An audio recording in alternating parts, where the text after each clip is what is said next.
In this second video, and the second strike in the fundamental 4 is your rear cross. Your rear cross is your power shot. So if jab sets up, and well, jab does many different things, but one of the key things that the jab does is sets up your cross, and it sets up other power shots. And in this case, the power shot that you need to learn first is a cross, a straight rear cross to the head. So, few important tips about throwing the cross properly. Number one mistake that people do when they either throw it on shadow boxing or on the bag is they do not fully extend their cross. They throw it and they kind of, there's no extension on it. And this extension comes from the hip twist and the rotation when you throw your cross. So, mistake is they throw it like this, almost with an arm. Maybe a bit of shoulder, maybe there's a bit of rotation of the upper body, but they just simply stand here and they just throw it like this.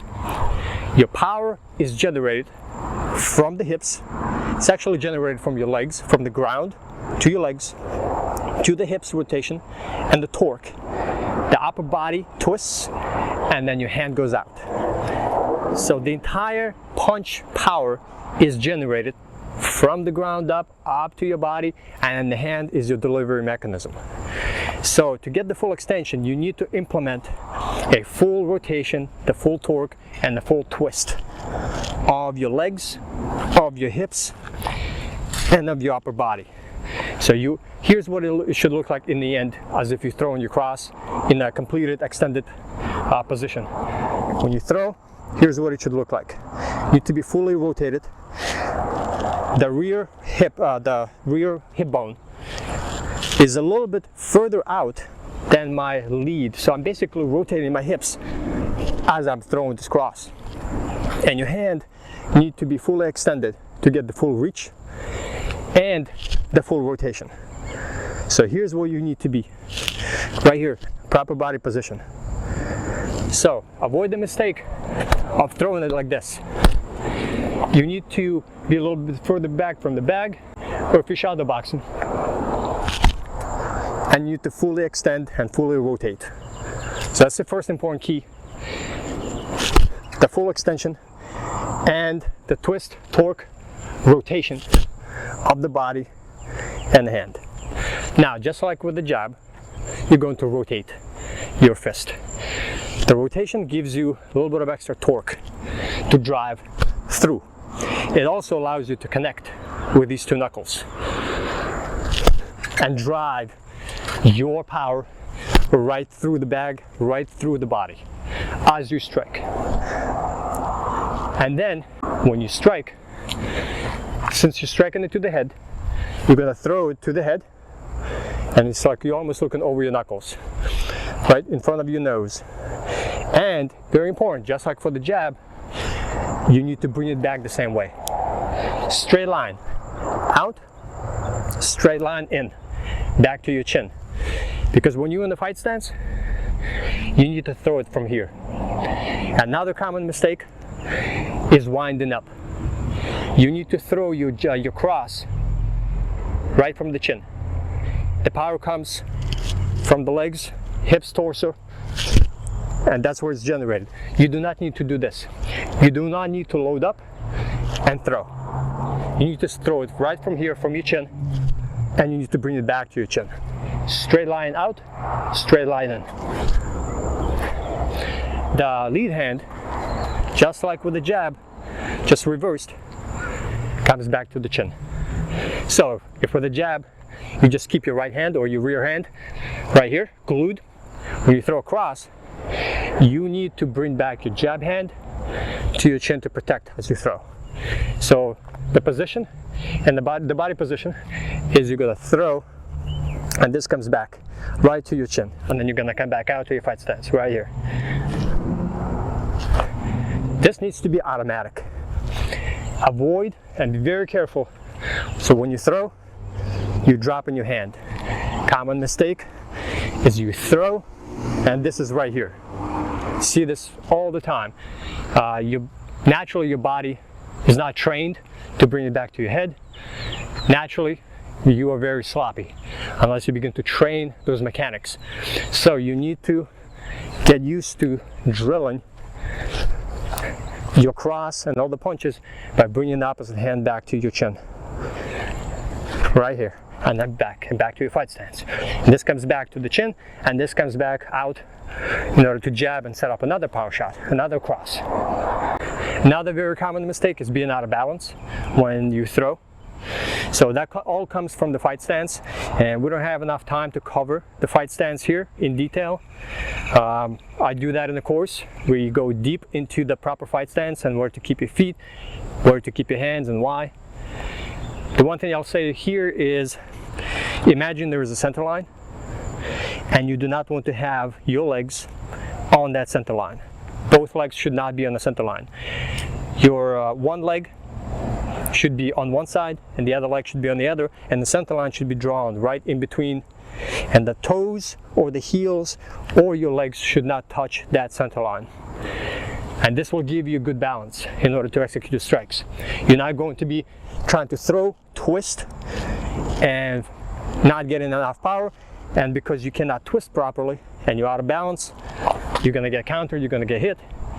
So proper rotation happens when your position of the legs are in proper alignment and you're not standing on that center line. So that's how you can fully rotate your hips and be in good balance, and then come back and still be in fighting stance ready to go. So when you begin to drill your cross, stick just drilling with the cross. Don't introduce jab cross. In these 4 videos, don't introduce any combinations yet. Just focus on each individual strike and throw it properly. So when you drill, implement the 3 things that I showed you in the first video, in the jab video, where first thing you do is you just simply stand in your fight stance, and then you just throw it out there and just hold it. In order to analyze everything, make sure that everything is in correct body alignment and position. Good technique. Check your hands, check your elbows, check your feet. Are you rotating? And then you're going to bring it back to your chin. And then you're going to throw it out again. Twist. Check. Where's my chin? Is it tucked? Is my head protected? Is my hand back? Back. And you just keep doing this. Do this in front of a mirror. So that way you can catch yourself and you can adjust yourself in real time. Then do the second thing, where you just do flow drills, where you just stand here. You don't keep your jab, your punch hand out there just for drilling, so you can get proper mechanics. But in the flow drill, you just throw it out there and you bring it back, but you flow. Some speed, but no snap, no power. You just simply stay loose, relaxed, and throw it out there. And you can kind of speed up a little bit. And remember to breathe out on your strike. Do this even in the slow moving drills, in the flow drills, because you want to get natural to always breathe out on your strikes. People just hold their breath, or they breathe in, or they don't know how to breathe properly. So you want to start breathing out, and you want to make that natural by breathing out on your strikes. Forceful breath out of your mouth. And then you implement a little bit more speed, snap, torque, as if you're fighting. So here, you relax, and right before you throw, you implement the body mechanics, and then you breathe out and you execute with full speed, full power, shadow boxing, just throwing it as if you were about to land on somebody else.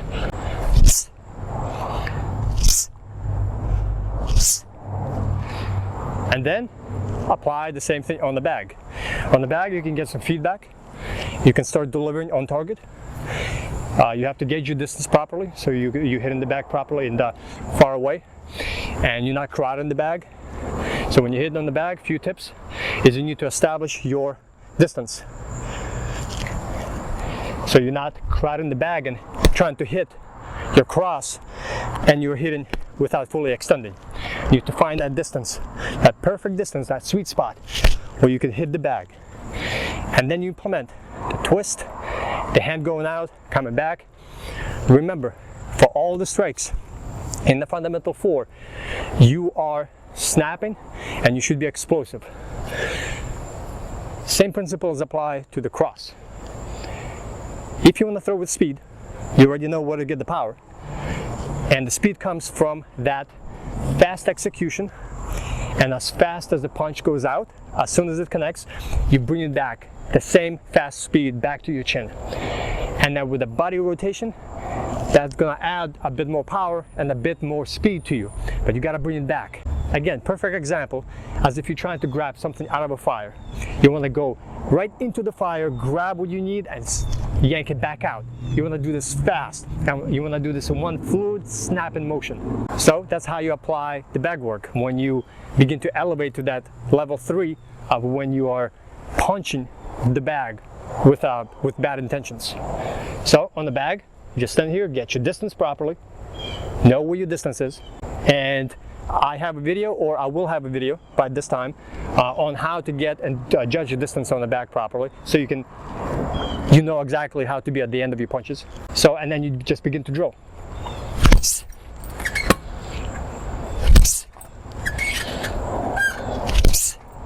If you notice in yourself making mistakes as you hit the bag, and you're trying to do too fast with too much power, and you haven't developed good fundamentals, you need to step back and you need to go back to drilling. Drilling slow.